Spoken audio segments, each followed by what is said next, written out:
Pour parler de cette visite du président de la République en Chine, nous allons recevoir sur ce plateau Michael Ngamo, officiel du gouvernement sud-africain chargé des relations avec l'Afrique.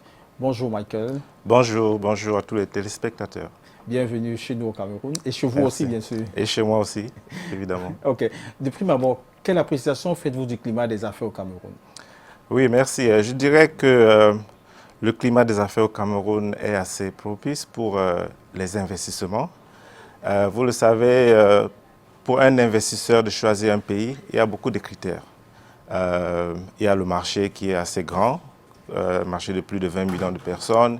Il y a la proximité de ce marché aux autres pays de la CEMAC.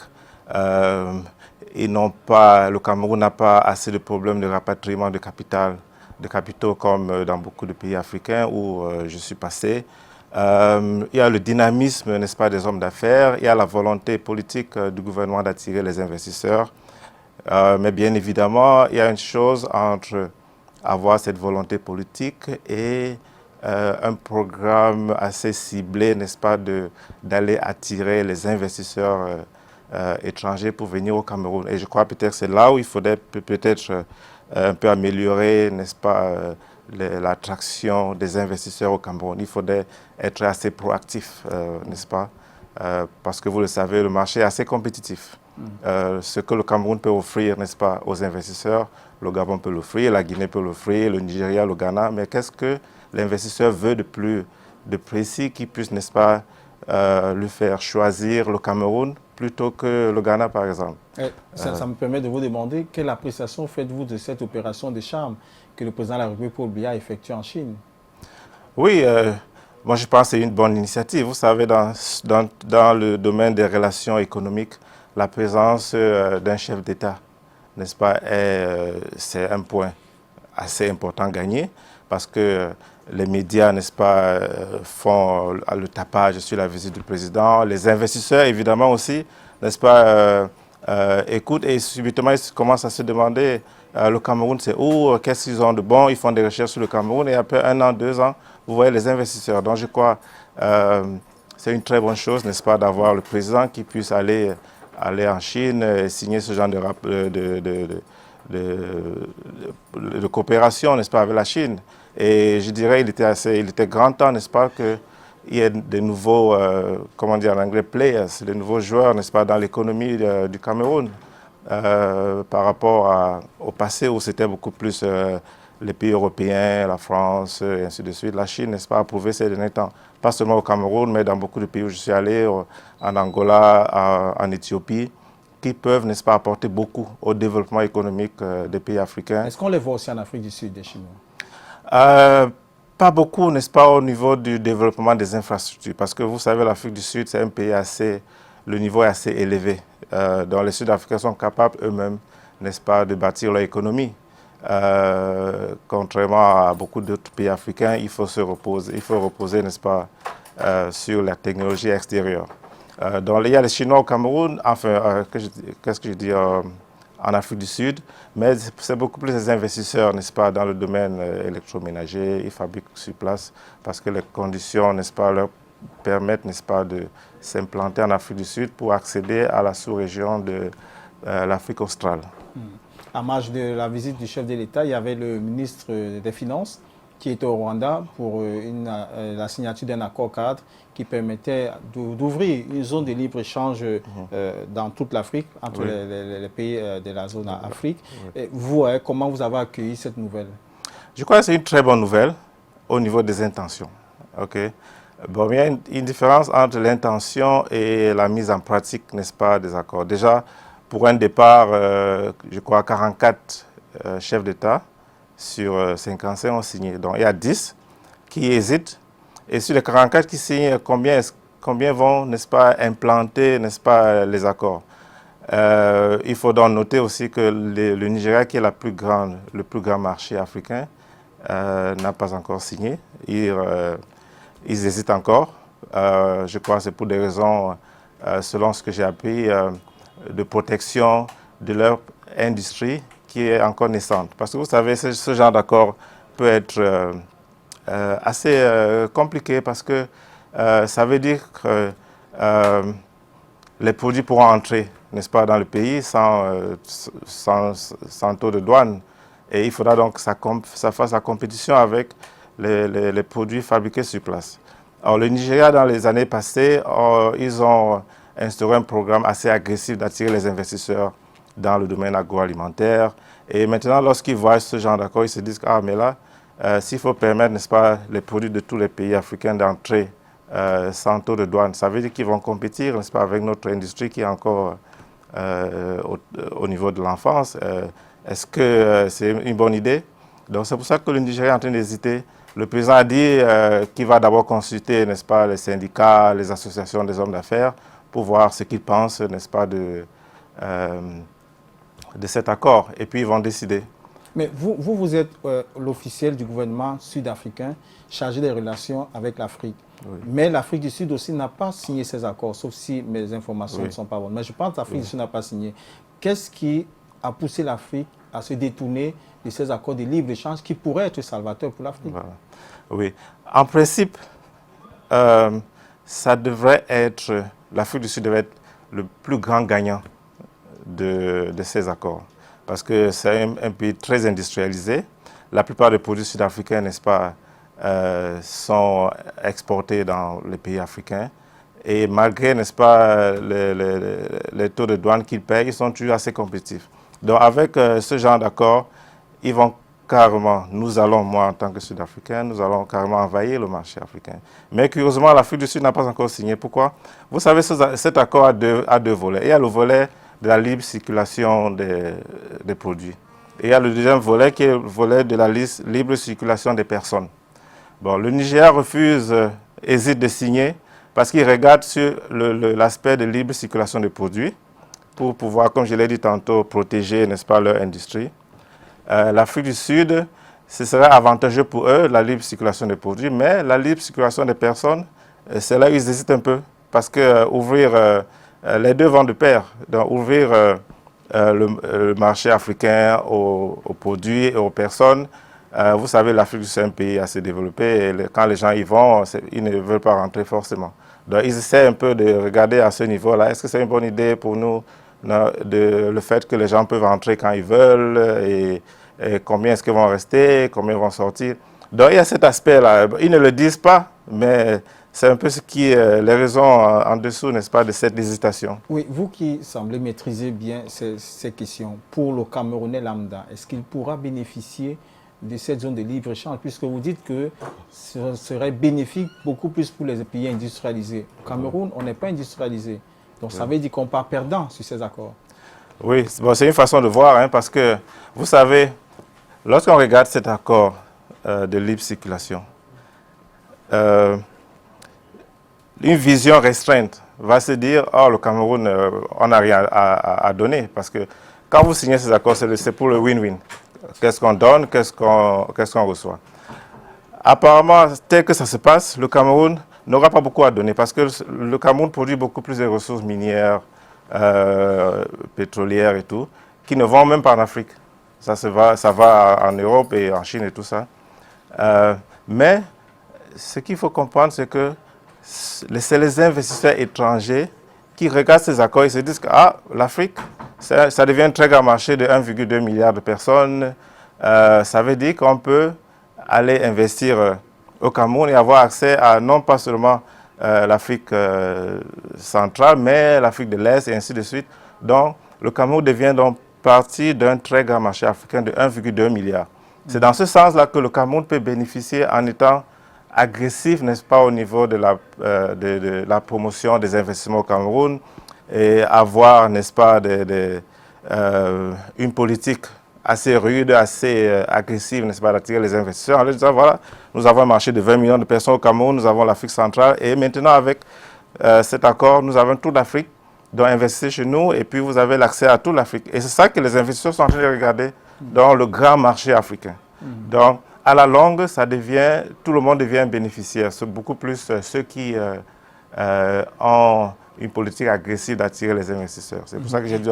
Oui. Et si on vous demandait, quel jugement portez-vous sur les opérateurs économiques camerounais? Mon expérience de d'avoir traité avec les opérateurs économiques dans beaucoup de pays africains, je dirais que les Camerounais sont des opérateurs économiques assez dynamiques, très dynamiques. Vous allez dans beaucoup de pays, le Congo, l'Angola, vous allez voir que le domaine économique est maîtrisé plus par les ressortissants libanais, les Indiens et ainsi de suite. Mais lorsque vous arrivez au Cameroun, c'est tout à fait différent. C'est les Camerounais qui sont opérateurs économiques dans le pays, qui est quelque chose assez intéressant et qu'il faut admirer. Donc, le Cameroun a assez d'opérateurs économiques très dynamiques. Mais maintenant, il faut donc que le gouvernement soit, n'est-ce pas, fasse partie, n'est-ce pas, des solutions pour redynamiser, n'est-ce pas, l'économie, la croître avec, n'est-ce pas, la participation de ces opérateurs économiques-là. Bon, je ne peux pas dire si le gouvernement le fait très bien ou pas, mais je sais qu'il y a beaucoup de choses qu'il peut faire, n'est-ce pas, pour travailler avec les investisseurs, les petites et moyennes entreprises. Je connais beaucoup qui sont déjà des amis, les entrepreneurs, mais qui ne sont pas assez satisfaits, n'est-ce pas, de ce que le gouvernement fait pour eux. Je ne peux pas vous dire exactement quelle est la raison de leur non-satisfaction, mais je me dis que le gouvernement peut faire beaucoup de choses. L'accès au crédit, qui est vraiment assez primordial pour la croissance des petites et moyennes entreprises, et leur développement, n'est-ce pas, hors du pays, parce que combien de Camerounais, n'est-ce pas, d'entreprises camerounaises qui opèrent ici sont capables d'exporter leurs produits en Afrique du Sud, qui est un très grand marché, au Nigeria, qui est un très grand marché, sans parler de la CEMAC. Et ça, c'est avec l'aide du gouvernement. Parce que je parle par expérience. L'agence gouvernementale où je suis, ça c'est notre travail. C'est-à-dire que nous, on cible les entreprises qui ont un potentiel. On les amène dans les pays étrangers pour promouvoir le produit, les aider à trouver des partenaires afin qu'ils accroissent leurs opérations et créent plus d'emplois. Est-ce qu'au Cameroun, dans votre politique, comme vous venez de bien le dire tout de suite, est-ce qu'au Cameroun, vous avez trouvé des partenaires capables d'apporter leur expérience dans le marché pour pouvoir les accompagner dans la sous-région et même dans l'Afrique tout entière, afin qu'ils puissent participer aussi à cette libre-échange-là? Oui, il y en a beaucoup. C'est comme je dis, le Cameroun est assez industrialisé. Ici, il faut voir le niveau de l'industrialisation de l'Afrique en général. Il y a assez beaucoup d'industries au Cameroun, à mon expérience. Et ces industries ont de très bons produits qui peuvent être, n'est-ce pas, exportés partout, mais y compris en Afrique du Sud. Mais il faut donc ce coup de pouce du gouvernement. Il faut commencer déjà par l'Afrique centrale. Il y a le Congo qui est à côté, il y a le Gabon, il y a la Guinée équatoriale, qui sont les grands marchés qui peuvent, n'est-ce pas, absorber les produits camerounais. Vous savez, si j'ai une compagnie qui emploie 10 personnes pour le marché camerounais, ça veut dire quoi? Si je commence à aller au Gabon, j'ai mes produits au Ghana, ainsi de suite, ça veut dire que je double le nombre d'emplois au Cameroun. C'est un peu le principe sur lequel nous travaillons au gouvernement sud-africain. C'est-à-dire qu'on prend une entreprise qui a 20 personnes, on lui dit, vous employez 20 personnes pour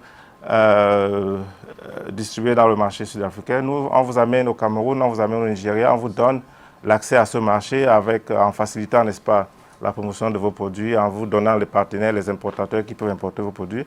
Et au bout de 2 ans, 3 ans, la même compagnie exporte dans 4 pays et au lieu de 20 employés, ils ont 40, ils ont 50 employés.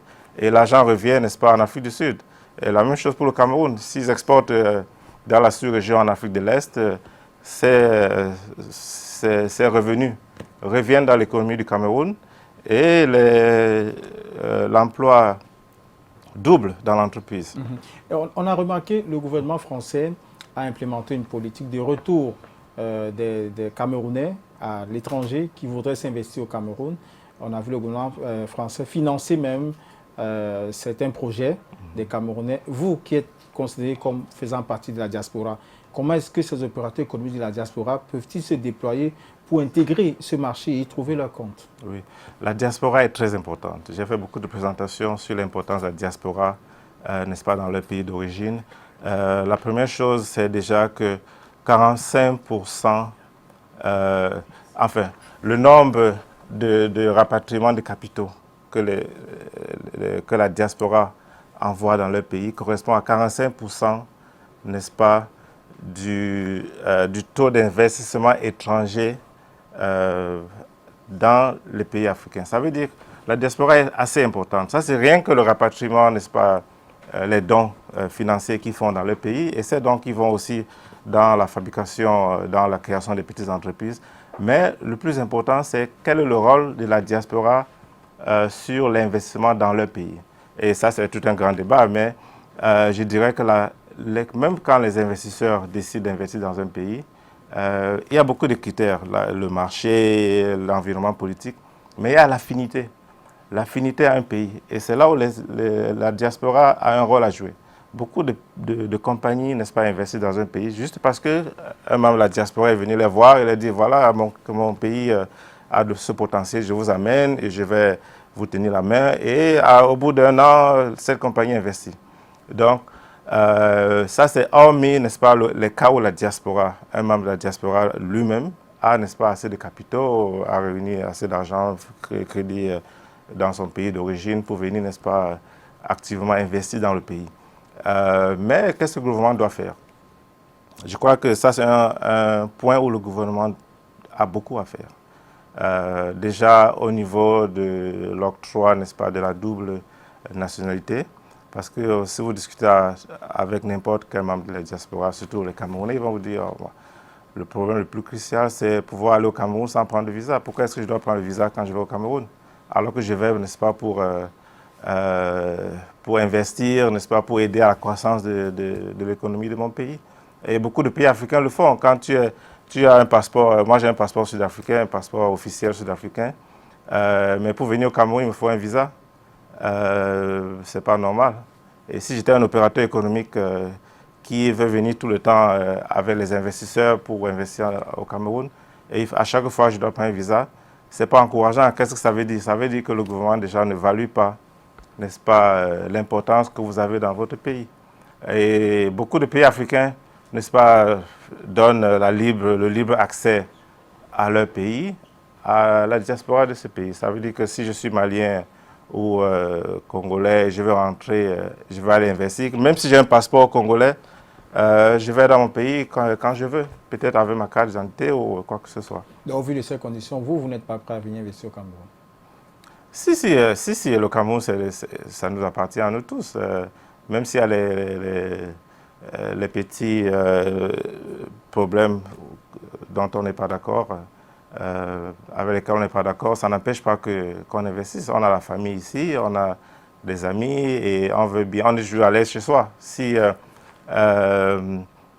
j'avais le choix d'investir dans un autre pays, hormis l'Afrique du Sud, ce serait évidemment le Cameroun. C'est pour ça que j'ai parlé tantôt de l'affinité comme un critère assez déterminant, n'est-ce pas, du choix d'un investisseur.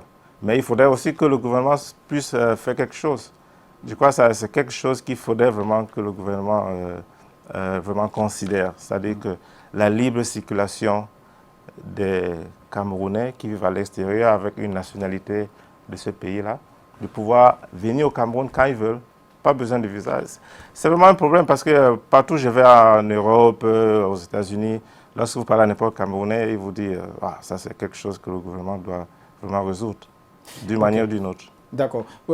Pour sortir, quelle est votre vision sur l'avenir du Cameroun à l'horizon 2035? On est optimiste. Hein? On est optimiste. Je crois, de temps en temps, on voit, n'est-ce pas, la volonté politique du gouvernement, du président. Ils viennent de rentrer la Chine. Ça veut dire qu'il est conscient qu'il faut doubler les efforts. Et le monde est très compétitif, surtout au niveau de l'Afrique. Et avec ces nouveaux accords de libre-échange en Afrique, ça deviendra plus compétitif. L'environnement des affaires deviendra plus compétitif. Parce que, comme je l'ai dit tantôt, les investisseurs regardent maintenant l'Afrique comme un monde global de 1,2 milliard de personnes. Maintenant, peu importe s'ils investissent au Gabon, qui n'a que, je crois, 1 million quelque chose de personnes, ou alors au Cameroun qui a 20 millions, parce que ça revient au même. Si je suis au Gabon et j'ai accès au marché du Cameroun de 20 millions, la Guinée et tout, et que le gouvernement gabonais me donne, n'est-ce pas, en anglais on appelle ça incentive, n'est-ce pas, pour pouvoir investir dans mon pays. L'environnement économique est sain, l'aspect juridique est propice. Il investit au Gabon et il a accès à tout le marché de l'Afrique centrale et de l'Afrique en général. Donc, 2035, on est optimiste, mais il faudrait que le gouvernement, n'est-ce pas, fasse plus d'efforts, n'est-ce pas, dans ce sens-là.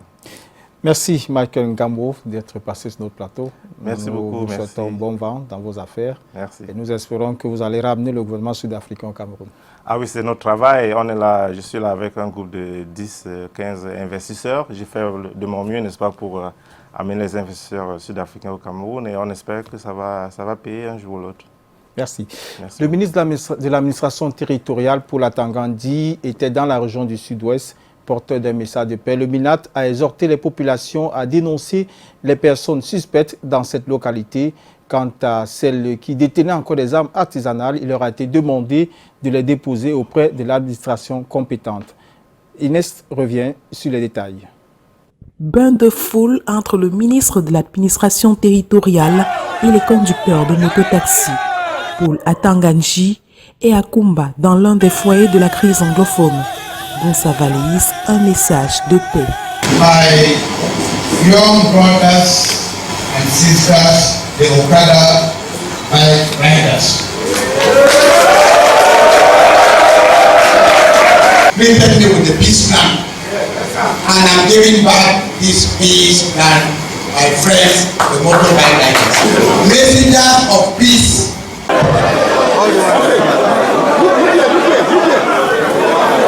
Le MINAT ne portait pas uniquement ce message de paix pour la Tanganyika en remettant des chasubles, casques et des enveloppes financières aux conducteurs d'engins à deux roues, leur a demandé de dénoncer toute personne suspecte dans leur localité.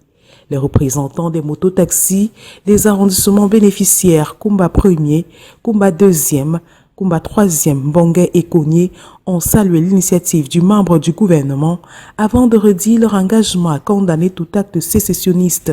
Le ministre de l'administration territoriale n'est pas allé du dos de la cuillère pour mettre en garde les détenteurs des armes de fabrication artisanale. Il leur donne 48 heures délai de rigueur pour remettre les armes aux autorités administratives. Je crois que tout le monde doit y apporter, n'est-ce pas, sa contribution.